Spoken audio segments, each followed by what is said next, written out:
Olá, mente ávida pela manhã. Eu sou Rafael Trigueiro, professor de física e tenho a missão de levar você ao sucesso. Você que é diferenciado, você que quer crescer mais na vida.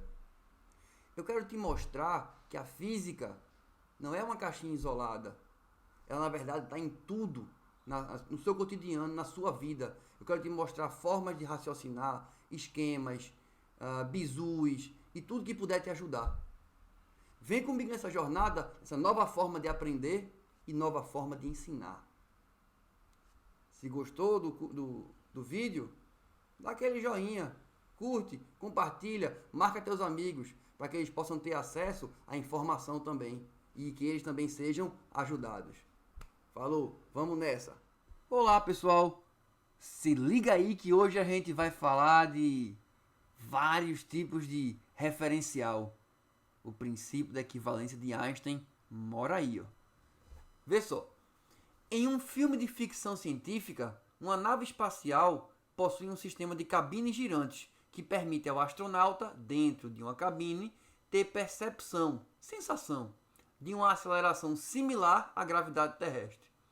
Uma representação esquemática desse sistema de gravidade artificial é mostrada na figura a seguir. Está botando aqui, ó, tem um sistema com várias cabines girantes e vão girar em torno de um eixo. Aí continua. Se no espaço vazio o sistema de cabines gira com a velocidade angular ômega e o astronauta dentro de uma delas tem massa mzinho, determine o valor da força normal exercida sobre o astronauta quando a distância do eixo de rotação vale Rzão. Então a distância desse eixo aqui, ó, que é como se ele estivesse furando a tela do seu celular, do seu computador, está saindo uma caneta. E aí as coisas giram em torno dele assim, ó. Tá. Aí vale Rzão. Considere que Rzão é muito maior que a altura do astronauta e que existe atrito entre o solo e seus pés. Quando ele me diz que Rzão é muito maior, ou seja, a distância aqui, ó, do centro até onde o cara está, é muito maior que a altura dele, ele está desprezando, na verdade, o tamanho desse astronauta.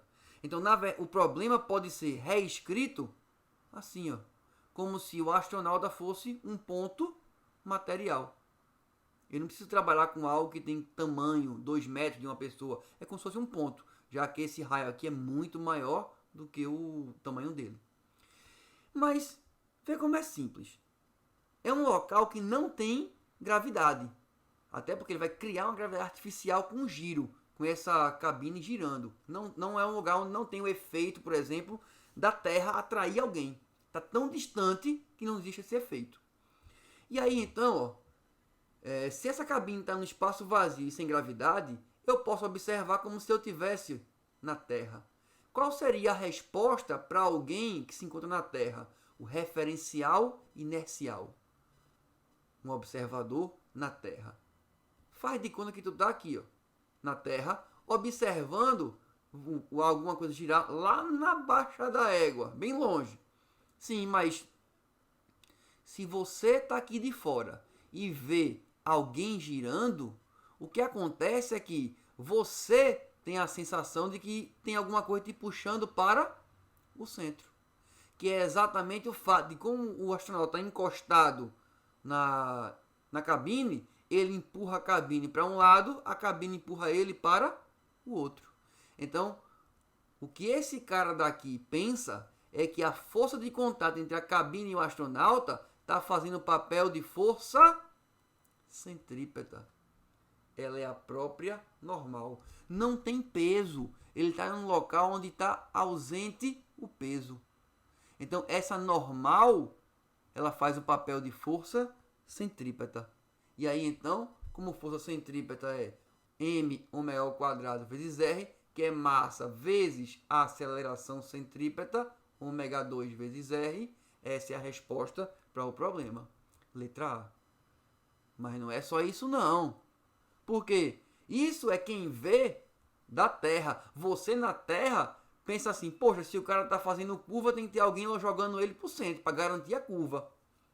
E se você estivesse lá dentro? O referencial não inercial. Como assim referencial não inercial? Você vai para um lugar em que nesse lugar existe aceleração. Professor, o movimento é uniforme, tem aceleração? Não. Claro que tem. Ele pode não estar acelerado, mas ele tem aceleração centrípeta, de acordo com você que estava aqui fora.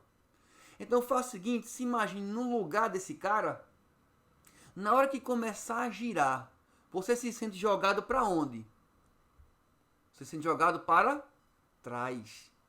Então, quando você está dentro do referencial não inercial, dentro de um lugar que tem aceleração, você sempre vai se sentir como se tivesse jogado com uma aceleração na mesma direção de quem te viu de fora, só que com o sentido contrário.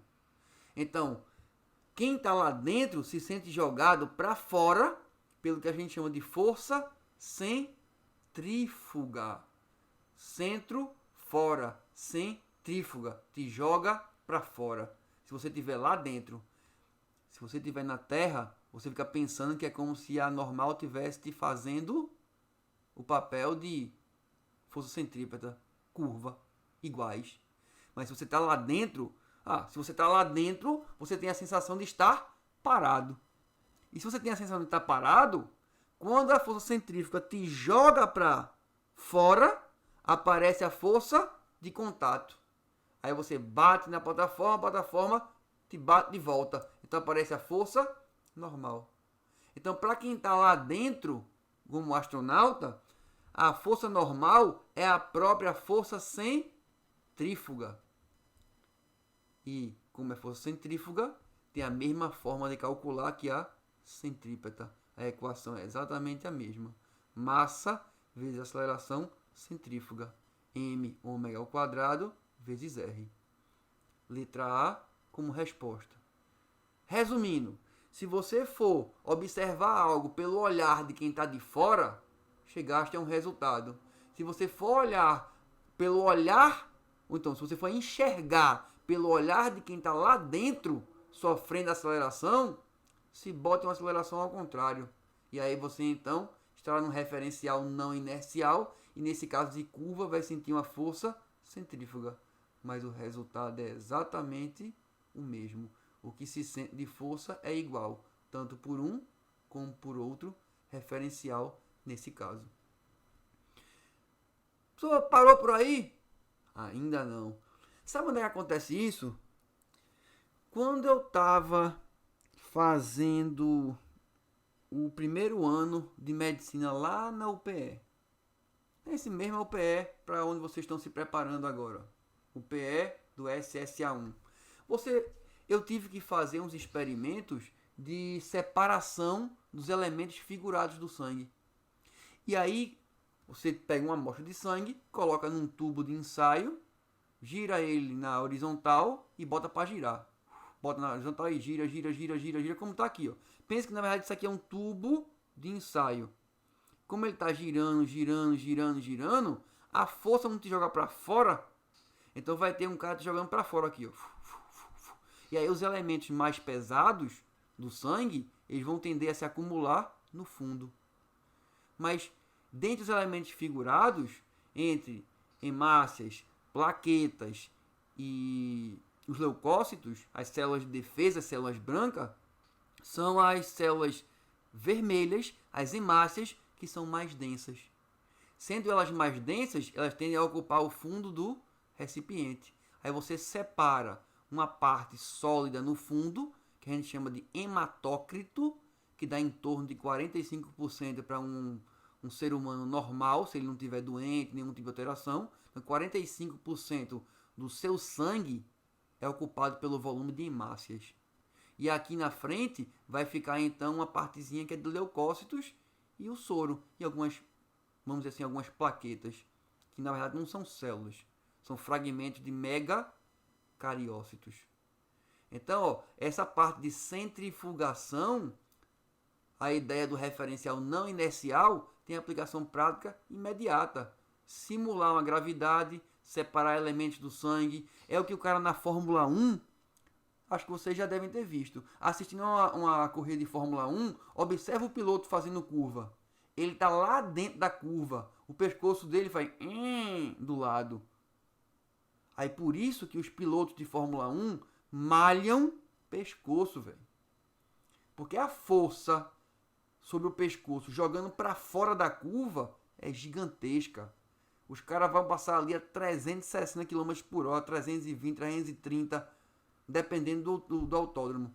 Então os caras têm que malhar muito o pescoço, porque senão ele vai ser jogado pro lado. E aí ele pode perder o controle da direção e aí pensa para ele. É isso aí. Gostou? Então curte, compartilha e leva informação para os teus amigos que vão precisar para poder serem aprovados no vestibular e aprender para a vida também. Se inscreve no canal para continuar recebendo as novidades, bizus e dicas. E até mais, pessoal. Até a próxima. Bota pra torar aí.